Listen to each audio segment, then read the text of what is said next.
Assalamualaikum warahmatullahi wabarakatuh. Perkenalkan, nama saya Syaiful, Prodi Fiaud atau yang disingkat Pendidikan Islam Anak Usia Dini. NIM 2111305022. Semester 1. Dosen pengampu itu Ibu Dwi Nuraini Dahlan, MPD. Langsung saja saya akan mempresentasikan demokrasi Pancasila.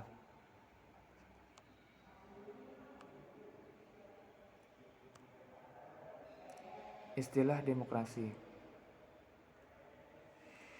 secara etimologis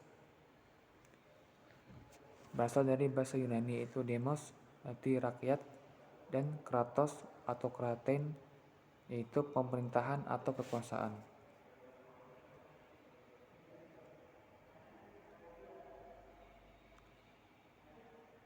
Ini adalah struktur tentang demokrasi. Demokrasi langsung, yaitu ini adalah dampak teman-teman, dampak demokrasi langsung atau direct demokrasi. Rakyat, yaitu rakyat ikut serta secara langsung dalam membuat keputusan politik, negara, polis atau kota. Kesulitannya yaitu yang pertama, tidak ada tempat menampung seluruh warga. Yang kedua, musyawarah dengan jumlah yang banyak sulit dilakukan. Yang ketiga, persetujuan secara mufakat sulit dicapai. Yang keempat, masalah yang dihadapi negara semakin kompleks, pendidikan.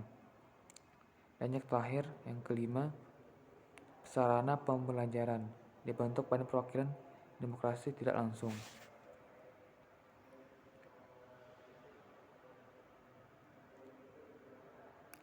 Demokrasi atas dasar kehendak rakyat. Demokrasi langsung, plan. Yang kedua, demokrasi tidak langsung. Bertambahnya penduduk, pelaksanaan musyawarah di satu tempat tidak dimungkinkan. Yang kedua, masalah yang dihadapi semakin kompleks atau sulit. Yang ketiga, warga punya kesibukan masing-masing.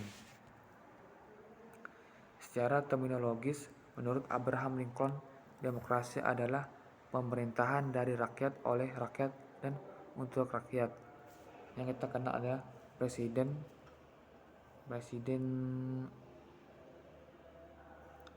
Amerika. Teman saya lupa yang keberapa. Nanti teman-teman bisa aja mencari di Google ya, atau media lain.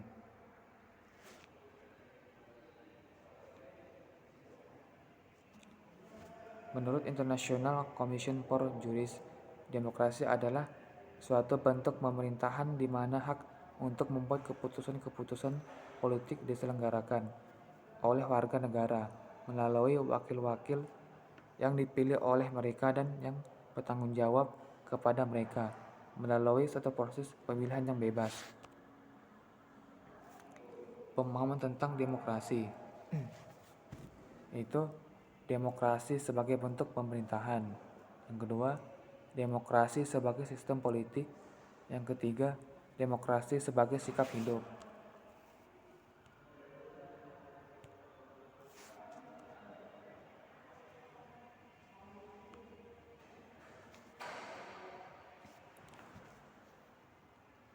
Pemerintahan yang bertanggung jawab, adanya Dewan Perwakilan Rakyat yang dipilih melalui pemilihan umum yang bebas dan rahasia, suatu organisasi politik yang mencakup lebih dari satu partai, pers dan media massa yang bebas untuk menyatakan pendapat, dan yang terakhir sistem peradilan yang bebas untuk menjamin HAM dan mempertahankan keadilan.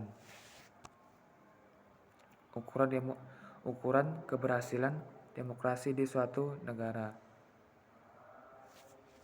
itu tumbuh dan berkembangnya nilai-nilai demokrasi yang menjadi sikap dan pola hidup masyarakat dan penyelenggaraan negara, terbentuknya dan berjalannya lembaga-lembaga demokrasi dalam sistem politik dan pemerintahan. Kriteria negara demokrasi. Pemerintahan demokrasi yang berwujud pada akhirnya institusi atau struktur demokrasi. Masyarakat demokratis yang berwujud pada adanya budaya atau kultur demokrasi. 1. Demokrasi liberal, yaitu pemerintahan yang dibatasi oleh undang-undang dan pemilu yang bebas.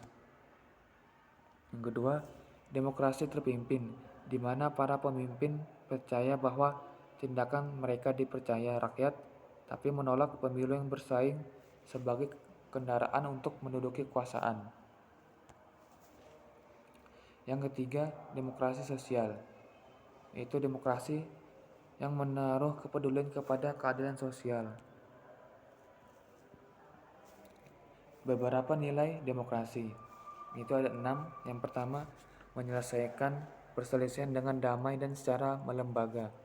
Yang kedua, menjamin terselenggaranya perubahan secara damai dalam suatu masyarakat yang sedang berubah. Yang ketiga, menyelenggarakan pergantian pimpinan secara teratur. Yang keempat, membatasi pemakaian kekerasan sampai batas minimum. 5. Mengakui serta menganggap wajar adanya keanekaragaman. Yang terakhir, keenam, menjamin tegaknya keadilan. Ini adalah undang-undang, teman. Yang pertama, pembukaan Undang-Undang 1945 alinea keempat yang berbunyi, maka disusunlah kemerdekaan kebangsaan Indonesia itu dalam Undang-Undang Dasar Negara Republik yang terbentuk dalam suatu susunan negara RI yang berkedaulatan rakyat. Yang kedua, pasal 1 ayat 2 Undang-Undang Dasar 1945 yang berbunyi, berkedaulatan di tangan rakyat dan dilakukan menurut ketentuan undang-undang. Demokrasi Pancasila. Yang pertama, bagi teman-teman saya akan menjelaskan tentang demokrasi Pancasila, yaitu pertama, secara luas demokrasi Pancasila berarti kedaulatan rakyat yang didasarkan pada nilai-nilai Pancasila dalam bidang politik, ekonomi, dan sosial.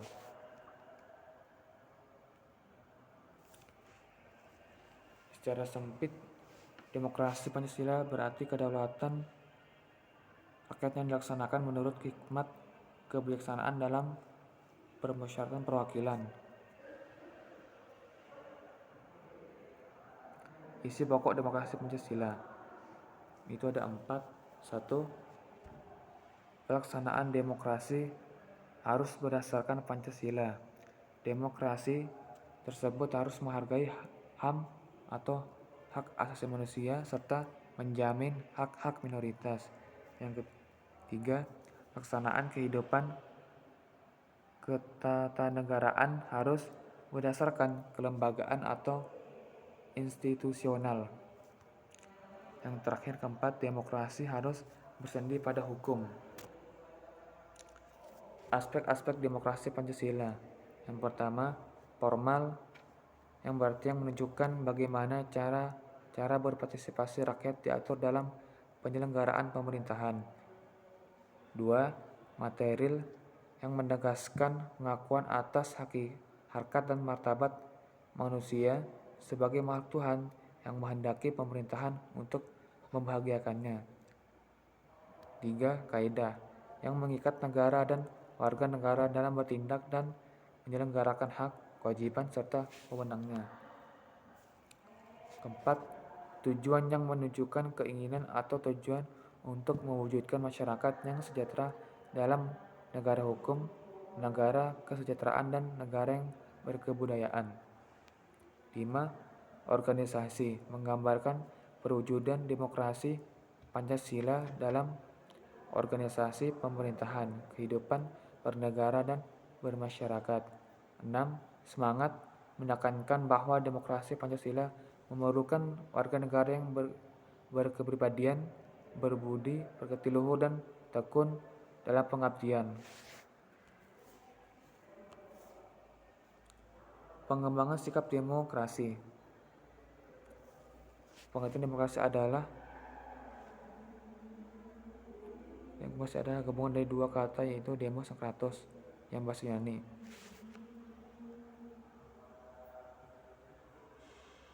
Demos berarti rakyat dan kratos berarti pemerintahan. Ini tadi teman-teman.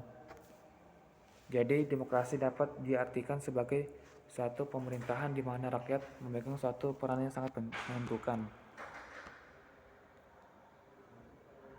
Menurut tahapannya, dikenal dua tahap, yaitu demokrasi langsung, dan demokrasi tidak langsung.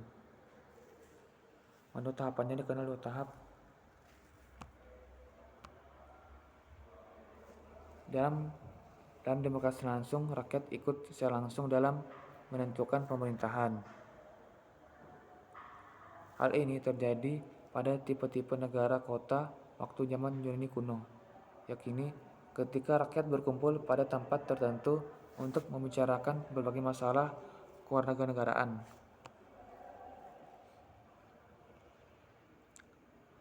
Pada masa modern ini, secara demikian tentu tidak mungkin lagi karena selain negaranya semakin luas dan warganya semakin banyak, urusan kenegaraan juga semakin kompleks.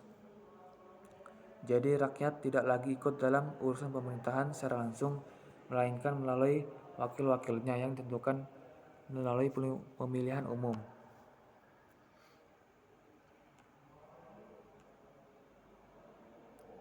Adapun ciri khas demokrasi adalah sebagai berikut. 1. Adanya pembagian kekuasaan. 2. Adanya undang-undang yang demokratis.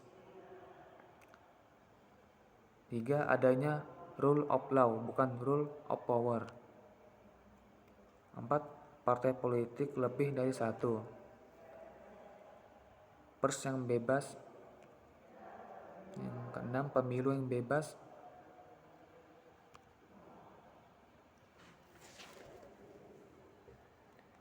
Sedangkan pokok-pokok dalam melaksanakan demokrasi adalah sebagai berikut. 1. Kedaulatan tinggi di tangan rakyat. Yang kedua, adanya pemerintahan perwakilan. Yang ketiga, bersumber pada persetujuan bebas mayoritas rakyat. 4. Pelaksanaan hak-hak sosial dan politik. 5. Kekuasaan pemerintahan yang terbatas dan diawasi. Yang keenam, penghargaan dan perlindungan hak asasi manusia atau yang disingkat HAM. 7. Tegaknya hukum bersamaan dengan tegaknya keadilan. Nilai-nilai demokrasi. 1.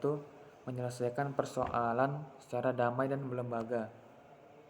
2. Menjamin terselenggaranya perubahan secara damai dalam suatu masyarakat yang sedang berubah. 3. Menyelenggarakan pergantian pemimpin secara teratur. Yang keempat, membatasi pemakaian kekerasan sampai taraf yang minimum. Yang kelima, mengakui serta menganggap wajar adanya keanekaragaman diversity. Yang enam, menjamin tegaknya keadilan. Demokrasi Pancasila. Demokrasi yang dianut oleh bangsa Indonesia adalah demokrasi Pancasila karena ideologi negara atau dasar negara adalah Pancasila. Asas demokrasi Pancasila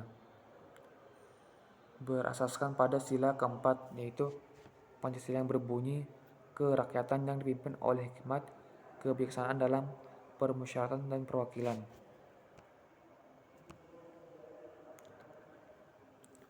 Prinsip demokrasi Pancasila. 1. Persamaan bagi seluruh rakyat Indonesia. Yang kedua, keseimbangan antara hak dan kewajiban. Yang ketiga, pelaksanaan kebebasan yang bertanggung jawab secara moral kepada Tuhan Yang Maha Esa, diri sendiri dan orang lain.